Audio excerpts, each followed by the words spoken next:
Enrico Botani. Oh, thank you. Now wait, I have the message in front of me. Okay. Okay, so I'm Enrico Bottani. I am a software engineer and a self-made entrepreneur since 15 years. I've been spending a huge part of my career trying to build a business that I, partially was able to, but never in a way that we can define as being super successful. But still, I had many opportunities to handle teams and be with a group of people and trying to coordinate them towards hopeful success. So this is me. I have 3 wonderful kids and I love snowboarding and motorcycle. I want to make you aware that this is my first presentation in a conference. So I am still a little bit nervous and all this is a little bit new. So one more reason to provide feedback if you would have any at the end of the session. That would really help me to grow and understand how to be better and bring, better content to the people that will come after you. So please be kind. This is one very important thing for me. I've been trying this presentation the past week, but still, it's the first time on the stage as a conference. Something I want to do together before starting is acknowledging that, we are probably a lot of us work a lot remotely. And today I imagine that you have been spending a lot of your day seated in front of the computer. You might have already had lunch. So maybe this is the time where you might feel a little bit more sleepy. So something I would like to invite you to do to try to maximize the value that we are going to get out of this presentation is kind of standing up.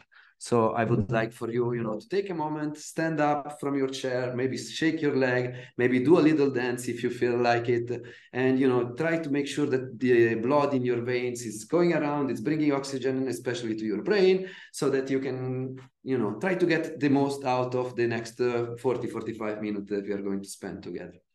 So I'm not seeing you, so I count on you to do that. I know it's a bit weird. You can imagine it's even more for me. But, if you do this, I'm sure that you're going to get even more out of this presentation. We just want to say that we did it too fast following you, so we did an exercise and we're ready for the rest. Okay, that's cool. Thank you for sharing. Wonderful. Now, the next bit I would like to ask you to do is to share something with me. I hope that we can avoid it for this presentation to just be me talking to you for the next 40 minutes, but I would like to make it a little bit of more interactive. So I will make a few questions as we move forward during the presentation. Hopefully I will remind to do this. But to start, I would like you to share an emoji or a piece of text that kind of matches how you feel right now. Are you feeling sleepy? Are you feeling excited? Whatever it is, please share an emoji with the rest of the group so that we can understand how you arrive into this presentation. So let me see if I can also open the chat so I can see a little bit what you're writing. So please don't be shy. Oh, thank you, Maria. Yeah, nerdy. That's also how I feel. Upside down. Yeah, long day. Thank you, Simonetta. Wonderful. Thank you, folks, for participating in the session. That's really important to me. Make me not feel alone. Thank you, Yelena. Okay, so let's start this presentation with a little story, a simple story about myself. 2 years ago, I was getting to get my usual coffee at my bar, and I met a friend there, and we both are eager snowboarder, and we agreed to go snowboarding together. It was my first time going with this friend, and it wasn't a friend, it was more a distant friend and not a very close friend. So I was excited about the opportunity. So he said to me, let's meet in Pontresina. And I agreed. So, Saturday morning, I woke up 5 in the morning. I loaded my car, did 200 kilometers to get to Davos. And then when I arrived to Davos, I called up my friend. I said where I was being, and he said, yeah, but I'm actually in St. Moritz. I am not in Davos. So there I felt like a little bit stupid, and I understood that I was actually, 100 kilometers from where he was. And that day I started to wonder, right? I mean, what did actually happen? How could I completely miss the town by, kind of a big chunk, right? And I started to reflect on that morning. I arrived at the coffee place and I wasn't very focused. I arrived there with my kids, and I have 3 kids, so there was a lot of noise around myself, and I had to put more focus on them than actually on my friend. I didn't double check with my friend. He said Pontresina, and I started to make assumption where Pontresina was. Pontresina is one mountain in St. Moritz, and I suddenly associated that to Davos. This is not a region I go very often, so I let my assumption run over, the reality. And another thing I did that I think I poorly managed is I never went back to my friend. I never actually checked in again and said, okay, are we going to meet in Davos in what time? No, I just we made a quick agreement, and we never hear each other until the Saturday morning, when I actually realized I wasn't in the right place. So there have been many interesting points here, but I think the most important thing is we were clearly misaligned, right? And I wanted to ask you if this resonates with you. When is the last time that you felt you were thinking left, and your partner, your colleague, your friend were thinking right, but nobody noticed until the moment that kind of the disaster happened, right? That you understood that you were actually misaligned, and that maybe by doing something together earlier, you could have avoided this. Think about when is the last time that this actually happened to you, right? Is it something that happened in the last 30 days, maybe?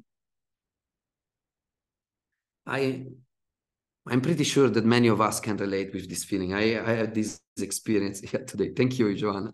Yeah, exactly. You see, and this is very common, right? It's not, don't feel like you are alone when these kind of things happen. This is things that happen every single day to every one of us. And aligning, it's a big challenge for all of us. And today, together, I really want to explore what are some common pitfalls that we can find. I mean, it's not going to be, the Bible and the silver bullet to solve all this. And this is clearly something that comes from my experience. So I hope that I can shed some light onto it, and maybe together we can make a step forward on how we align. But the first thing that I want to ask you is, why should we care, right? I mean, we talk about an important topic, but I think that sometimes it's easy to say, yeah, okay, we should care, but why? Why should we care? And I think it's natural. And if you have an idea of why should we care, please write it on the chat. Feel free to share. Why do you think it's so important to care about alignment? And I think it's natural to think that the first reason we do is because we want to reach the same mountain together. We want to achieve the same goal and do it together as a team, as a group of people. But this is not only the reason why we actually want to be aligned, right? It's also to make sure we can share the same path to get to our goals. It's to make sure we can minimize the effort that we do as a collective to reach our goal. It's to make sure we can avoid conflicts as we move forward and, look at the journey with the same eyes. So there are many reasons other than reaching the same mountain that led me to think that this is really a topic that I care about, that it's really important to talk.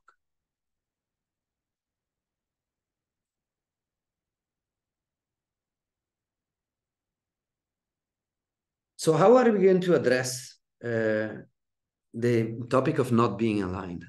And I divided this kind of session together in three topics, lack of clarity, lack of focus, and lack of communication. And I want to treat each of these separately and try to explore several topics among each of these heads, let's say.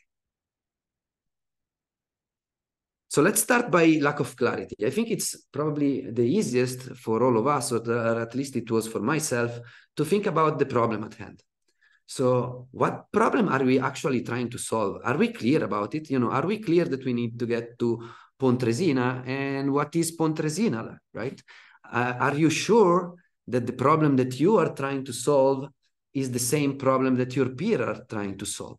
Many times we take as a given that we see the thing in the same thing. We make a lot of assumption as human being. And when we are trying to align our team towards ensuring that they are solving the same problem, is extremely important to maybe get people to repeat the problem, right? A very simple tool that you have as a product manager or even as a developer is when we are talking about a problem, make a round of a circle, make a round of everyone, and let them tell what the problem is from their words. And I'm sure that as you practice this kind of exercise, you're going to find how often people see the things slightly different, and even if it's a slight difference that we can fix just by doing this kind of small exercise, we have already gained. We invested maybe 5 minutes and we gained much more insight about how everyone's perspective is looking at the same problem. Sometimes we even, discover more interesting aspect of the problem that we were not even thinking about because we were looking at it from a different angle. Another technique that I found very fascinating and that helped me to better understand and help my team to understand what we were trying to do is the why. The first thing we did in this presentation, for example, in this session, is trying to think about why is team alignment important. And the same thing I would invite others to try out is the 9 why technique. And, the 9 is not really meaningful. It's just, an indication. The interesting part is trying to dig into the reason of why we are solving a specific problem. I talk for myself. I am a software engineer by design. And for me, very often I'm given a task and it's easy to forget about asking questions and rather just getting into it and implementing. And then from the other side, when I've been handling, product teams, it's very easy to tell people that we need to get this going without providing context. So the 9 why technique, it's a very interesting tool to keep on asking why we are solving a problem until we find the root cause. What is actually our user experiencing at any given time for which we need to develop this particular feature. And I have a very interesting example. I was developing an application for civil protection that here in Switzerland, civil protection is, these men that go in, it's kind of the military civilian side. So, there is a natural disaster, this person are going there to rescue the population. And something I overlooked while I was developing a functionality for a mobile application for them is the condition in which they were working on. So instead of understanding that these people were working with very dirty hands, and for them, using the phone was kind of a challenge, I developed a user interface like I would do it for anyone, that is using it in a normal context. Like here at work, I would pick up my phone and do something. And by doing that, I neglected one of the needs of my user that were kind of interacting fast with an application in an easy way while wearing gloves and maybe being very dirty. So if I would have practiced the why technique and I would have really gone deeper on understanding why this user needed this functionality the way it was, I might have discovered early that their context. And by discovering their context, the design of our functionality could have been radically different from the start rather than after that this was reported. So I think that the 9 why technique, it's a very interesting tool that, again, you can use within your team to make sure that people are aware of the reason we are trying to solve a particular problem. And this will also make your people feel more involved rather than just giving a task to them. If you explain what is the reason you're doing and maybe you let them explore the potential solution, your team will feel more engaged and will more likely participate actively in the resolution of your problem.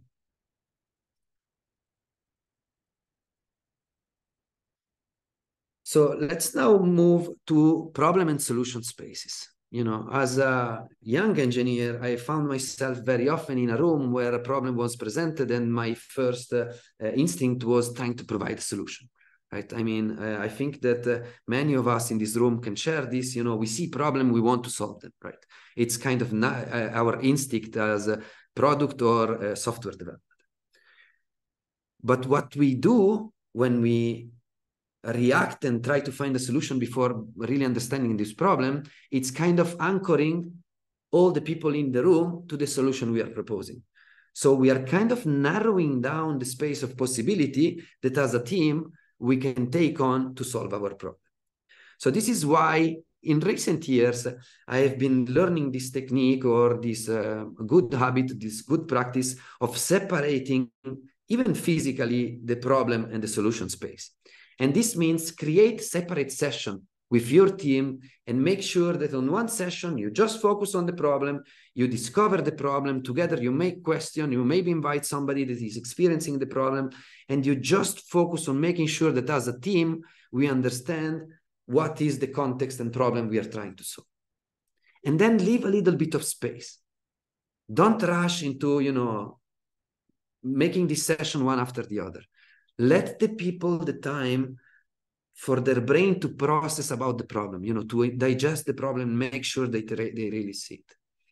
And only after that, it can be on the afternoon or even better the day after, make a solution about the solution space and let the team explore the potential solution that relates to your problem. You are going to be surprised about the amount of different solutions that are going to be proposed compared if you do a session where you kind of mix up these two concepts. I think this is a very simple tool, again, to enable your team to explore a much wider range of potential solution that will meet your requirements.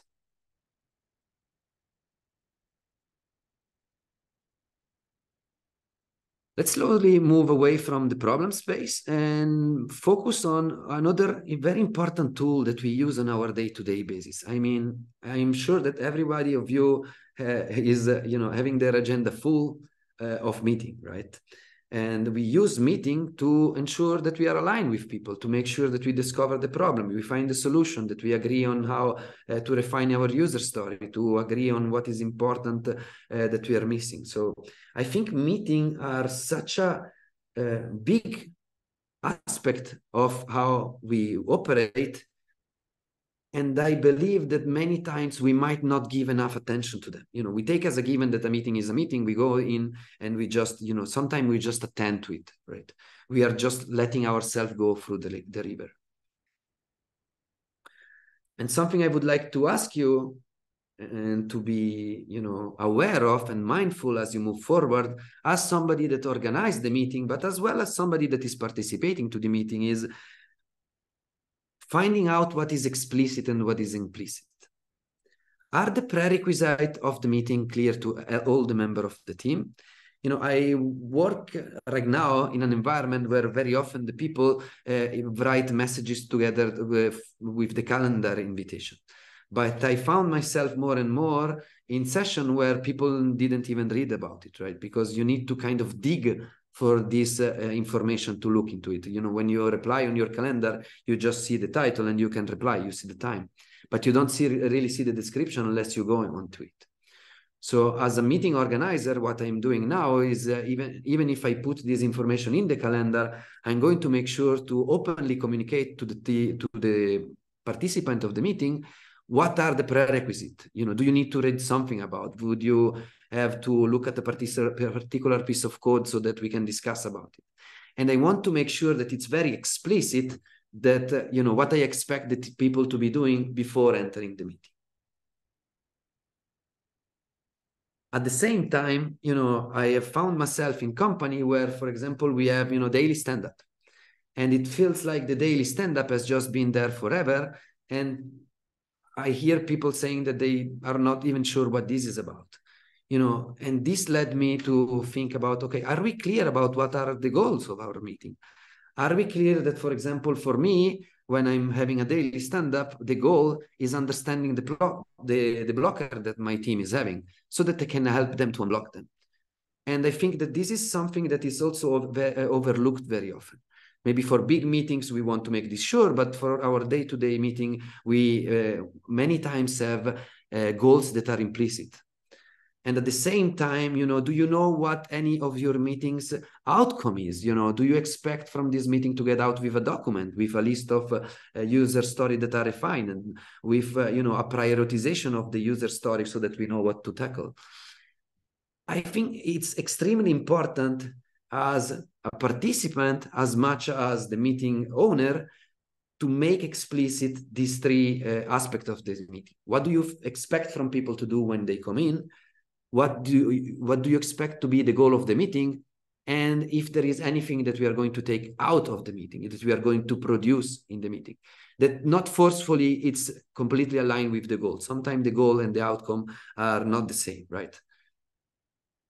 So the goal might be that we refine user story, and the outcome is going to be that we have, in Jira, we have a list of issues that contain some text with the acceptance criteria, for example. So make sure that these things are extremely clear to the people to maximize the value that you can get out of your meeting.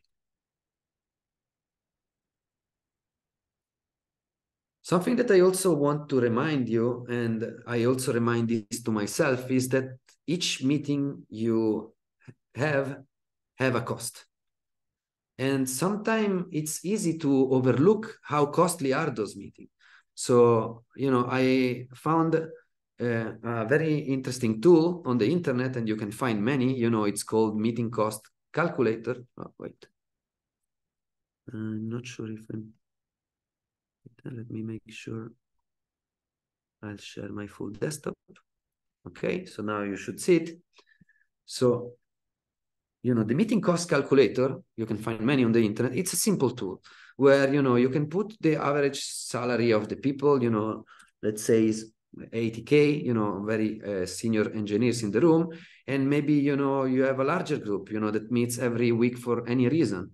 And the meeting is lasting, let's say 1 hour, and you have 2 meetings for a week. So look at this, like this is every time you meet with 15 people for 1 hour, it means that your company is investing around $600 in that meeting for you to be sharing something. I mean, this is a considerable amount of money. And look at this. I think this number is even more interesting, right? Like if you do 2 meetings per week like this every week, in 1 year, this is going to cost the company 60K. Like if you start to think in this term, I think for me, and I hope also for you, it's easy to realize how much an investment sitting down together it is for our company. And as a professional, I think it's, in my best interest or in my best desire to maximize the bucks that the company, the money that the company is investing on me and try to get the best value out of it. So whenever you sit down together with your team, the next time, try to really think about this and try to think if this is, how an impact your meeting is having on your team and how big of an investment this is for your organization. It's always about finding the right balance, right? Having no meeting is impossible. You can't be aligned only by writing down, what you need. And we're going to get a little bit to that later on. And you cannot spend your entire day aligning because otherwise, you're not actually going to produce any value. So finding the right balance is the key, and it can only come if we are mindful about the session that we are having together and how to try to improve them, how to try to get out the maximum value out of this, and maybe try to minimize the amount that we have. And we are also going to look a little bit more into that later.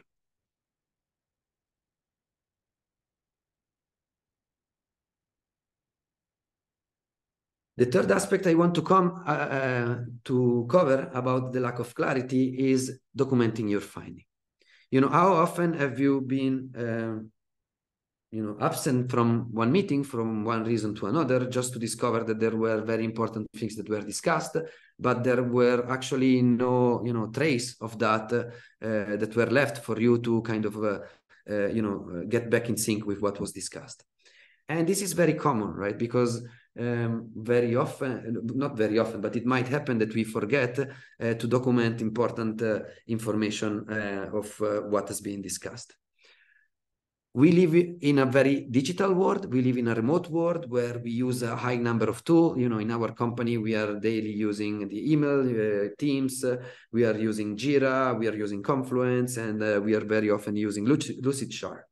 So the space on which you can find the information is very wide. And sometimes it's very difficult for us to make sure that we are all looking at the, that we are all able to consume all this information, that we are also able to reply to the information in the place that matter the most. So something I encourage you to think about as a team, if you find yourself struggling with this kind of issue, is think about a single source of truth. This might be Jira, your Jira issue, as much it might be Confluence, whatever works for you and your team. It doesn't matter which is, but I think what matters is as a team aligning about what is important to us and what is the source that we choose as ours, as our main line, let's say. This is going to have some cost. It will mean that at times you are going to have to transfer information from Lucidchart to, for example, Jira, to make sure that the information is readily available wherever you need it to. But the price and the reward of this is that as a team, whenever you are going to go back to that, maybe 3 weeks from now, when your memory about this last meeting is very faint, or when you are going to come back from vacation and you had really no idea what was discussed. Like at that moment, this kind of cost is going to completely be repaid because you are going to avoid to have to step into another session with your peer to try to ensure that you can get them the information they lost. And we all know how this works, right? The more telephone game we play, the more information pass from head to head, the less the more the quality of this is reduced. So if you have 4 people that are transmitting one information from one part to another, you can be sure that the last person at the end of the chain is not going to get the same thing that the first person wanted to say. So try to agree on a single point where you want to share the information as a team and commit to making sure that that information is always up to date. And even more importantly, commit as a team to go back to the information, because there is nothing worse that can happen in a team that people invest time to document something and then people actually don't get back to it and don't read it. So as a team, you want to kind of establish practices to get back to this information, to relate to that, to maybe once a week, make sure that you even have a session together and make sure that all this information is up to date and everyone is still aligned on the information. Something that I also find very useful as a tool is meeting notes. Meeting notes are a way to kind of document the key points that are discussed within a meeting. Again, create a shared place, find or establish a shared place as a team where you want this to be, documented, and try to, make rotating responsible among your team so that you share this responsibility about taking notes about the key points. It doesn't need to transcribe the whole meeting. You just need to take the key points, put it on a paper, and make sure that these are stored in a safe place.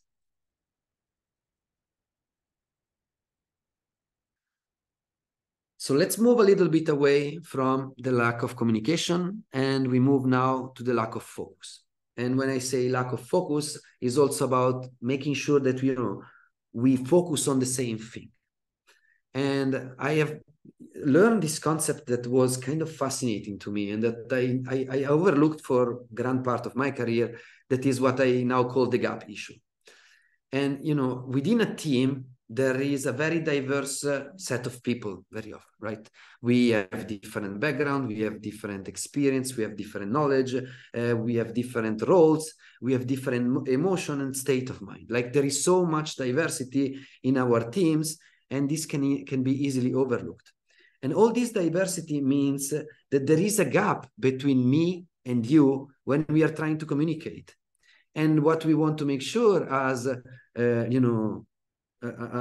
as teammates, as well as manager and as leader, is to make sure that we can reduce this gap as much as possible to enable information to flow in an easier way from one source to another.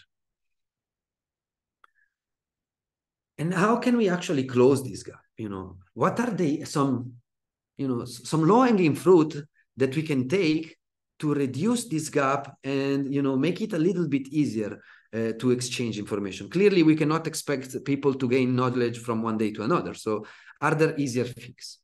And the core protocol, here is a link. I'll leave the presentation is available on the drive, so you can download it and you can find the link, but you can also Google for core protocols, is a list of practices. The core protocol are a bit rule-based, and, I don't really like to, be strictly applying them, but I think there is a lot of interesting inspiration into that.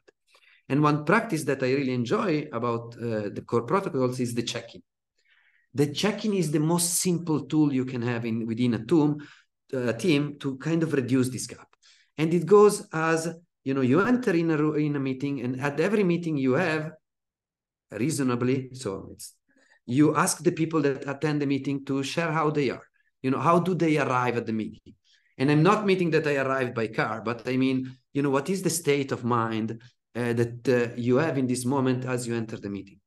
Because if I know that you haven't slept for the whole night because your kids is building the teeth and is crying for the whole night, and this is making your life kind of hell in this moment, and you're also arguing with your partner because of all this mess, I probably know that I'm going to leave you a little bit more space during the session. I'm not going to be picky on you, and maybe I'm going to leave you I'm going to just leave you a little bit more space. And in the contrary, if I know that you are, in a very good shape and you are at the best of your skills and you are really present in the work and nothing is bothering you, I know that you can rely on you much more. That if I have a problem, I will, come closer to you and maybe make sure that you are part of an integral part of the conversation. So the check-in is just one, and there are many other. Another one very interesting is just listening. The listening skill very often is overlooked.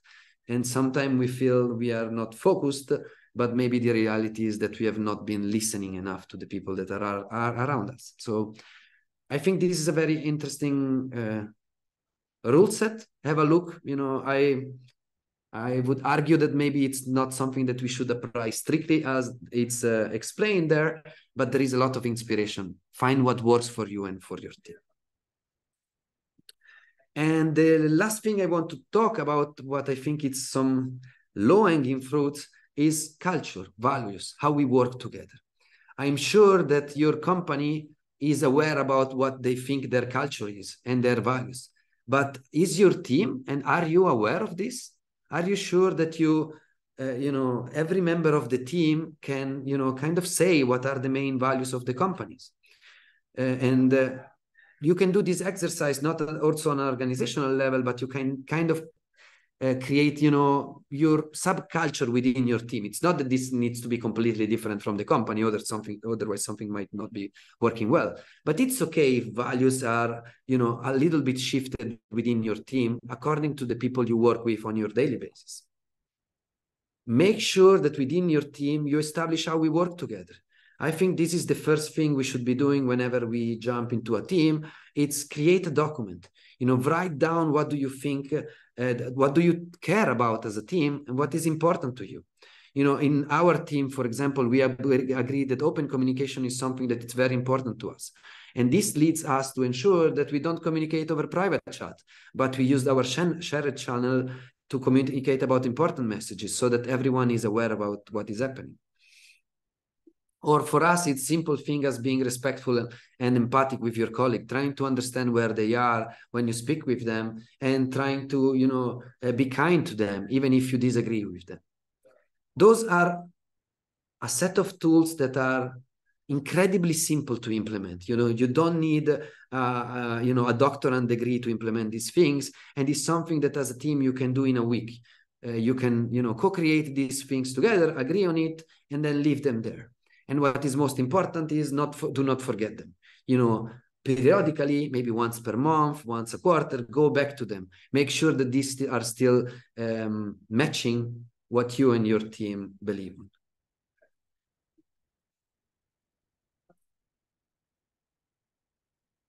I do now want to go back a little bit to the meeting part, but looking at them from a different angle. I have been talking to many colleagues in my past that said, oh, this meeting was so boring. Oh, I didn't get anything out of the meeting. And something I've learned is the law of 2 feet. This is something that is generally applied to open space. And it goes as saying, the law of two feet says that if you're not providing value to a session or you're not getting value from a session, feel free to move and, you know, make the best use of your time. And I strongly believe that this is something that we should all be doing also in the meeting of our organization. If you find yourself invited to a meeting that doesn't make sense to you, question why you are there.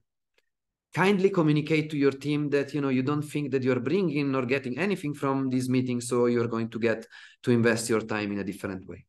Maybe make sure that this is, you know, agreed before the meeting so that people will not feel maybe offended or, you know, hurted by the fact that you just left. But if as a team you can agree that this is the case, that, you know, at any time anyone can do this, I think as an organization, you are going to invest your resources in a much more valuable way.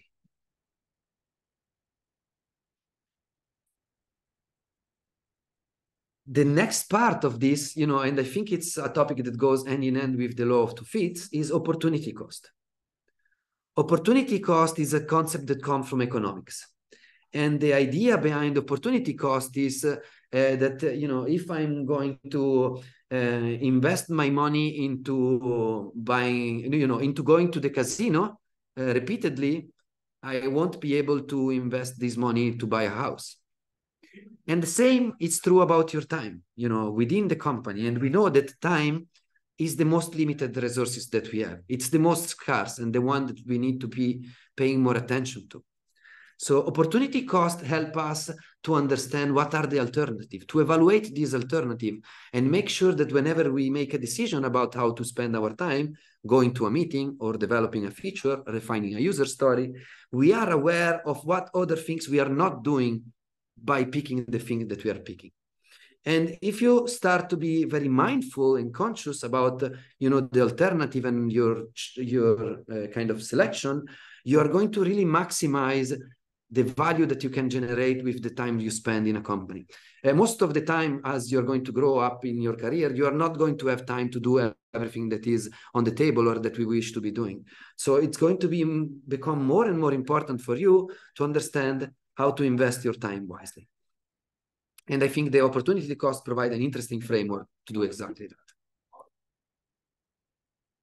Another interesting tool that I think can be you know, compared or associated to opportunity cost is the Eisenhower matrix. And this is a tool, excuse me, that help you to kind of frame all these alternatives that we have. You know, it's very easy for us to be caught in something that we were asked to do and just jump into it. As we said, there are alternatives, and each alternative can be even more important to what they are asking us to be doing. The Eisenhower matrix is a very great tool that enables you to divide the things that you have to be doing in several categories. So urgent and important, the kitchen is on fire, it's something you want to probably be doing right now. Not urgent and not important, you know, your mother is asking you how the cat is doing after he got hurt. Maybe that is something that you can, you know, do later on, or ask, you know, your partner to maybe do, depending on the relationship with your mother. So I think that Eisenhower matrix is just one tool. You know, there are many other tools about, you know, trying to categorize the importance and relevance of your task. But I wanted to share this with you to make you aware of, you know, be mindful of what you are doing and how you decide what to do next. And I want to close the lack of focus topic by mentioning two other things that I found very fascinating. These two concepts are, the first one is cognitive overload. And the way I always remember it is I'm an avid user interface designer. I've been designing user interface for a long time. And something that you discover is that when you put more than 5 options in front of a human being on a screen, for example, their capacity to take the best decision is going to kind of drop as you add more and more options. So these kinds of tell us, and there are other studies that confirm this, that you have a limited amount of capacity that you can keep in your brain. And when you start to go beyond this capacity, your brain starts to malfunction. And it's not going to be taking optimal decisions. So for us as a team lead, or for people that participate in teams or that are part of a team, is important to look at the amount of information that we are exposed in any given sprint or in any given meeting, and try to together limit consciously this amount of information to make sure that we can focus on what is most important at any given time. So, limit the number of user stories that you refine to maybe 3 to 5, and make sure that the team is only focused on this. And as soon as you finish some, then refine the next one, to make sure that you really narrow down the amount of information that everyone needs to keep in mind at any given time. Context switches goes kind of together with this. Context switches, are very costful. I'm sure that you find yourself in a position where you maybe had to go from one topic to another one again, that were completely in, 3 different spaces, and that require completely set of, or a big different set of knowledge, and maybe knowing a different context, about the user, for example, that you were thinking about. This is taking away precious focus from your people to better focus on one single problem and solve it at the best. So it's very similar to what we said before, but in a different way. So make sure that the amount of information you expose to a team, it's very close together. That all this information pertain to the same scope as much as possible, so that we can limit the number of content switches that your people need to be doing. So I see that we are a couple of minutes away from the end. I probably go a little bit slower today, so I'm going to try a little bit faster here when I talk about lack of communication. So what I want to make you aware in lack of communication, and the lack of communication topic, is that sometimes we take as a given that speaking is important. I've been found myself in companies where, they were writing a user story and just giving me the user story and expecting me that I would develop that. And I feel like that is completely missing the point of why user stories have been invented. Like, the reason they were invented is because the user story is an invite to have a conversation together, is a reminder, is a post-it on the wall to sit down together and talk about what is actually happening that we need to be solving. So be very mindful about when you are writing something versus having a meeting face-to-face. I'm not now saying that every time you need to be face-to-face, but I am saying that it's very important for you to be conscious about when you are writing something and expecting somebody to get out of something of it, a meaning, a goal, versus sitting down together. And this is something that works for me. I'm a very big proponent of, sitting down once more face-to-face, rather than having something written that might be misunderstood. Remember, each of us see the world with our own eye. We have our own filter, and we have our own interpretation that are, influenced by our experiences, our biases.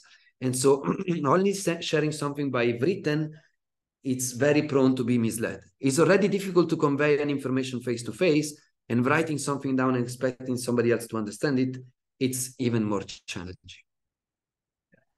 So be conscious and mindful about this, and try to make sure that you communicate as much as is needed, and you make sure to look at the same thing together.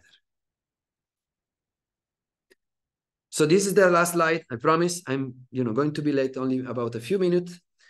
What now, right? I mean, we have seen a very big number of tools today. We have seen many different things that I have discovered along my career, and that I found fascinating and interesting. And what I invite you to be doing is find what works for you. And the great tool for that is retrospectives. Retrospectives are another great tool to sit down with your team and reflect back on the way you work, and try to spot every time, something that might be improved. Sometimes you won't find it, and that's totally okay. The retrospective goal is not about always find an action point, but it's about providing a space where people can reflect and give feedback, give feedback to each other and to the way they operate, to spot small things that they can improve. And if you keep repeating this process over time, you're going to spot more and more and continuously improve the way you work. Be open to feedback. Develop a feedback culture where people feel safe to speak and share, what they think it's not working and how we can improve. And I think if you keep on doing this repeatedly, as a team, we are going to improve and get better at aligning together. And maybe someday we are going to reach the same mountain together with less friction and with less energy.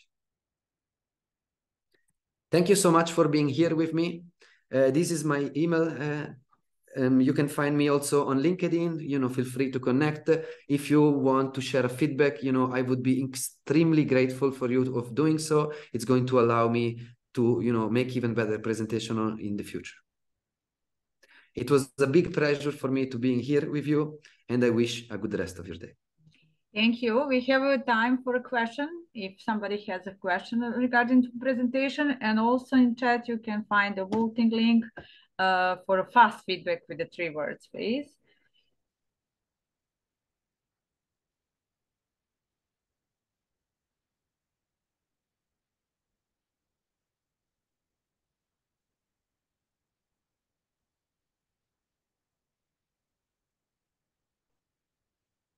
No? Insightful. Thank you, Joanna. Thank you so much. So this means or everything was clear or nothing was clear. So you're never sure about it, right? Never.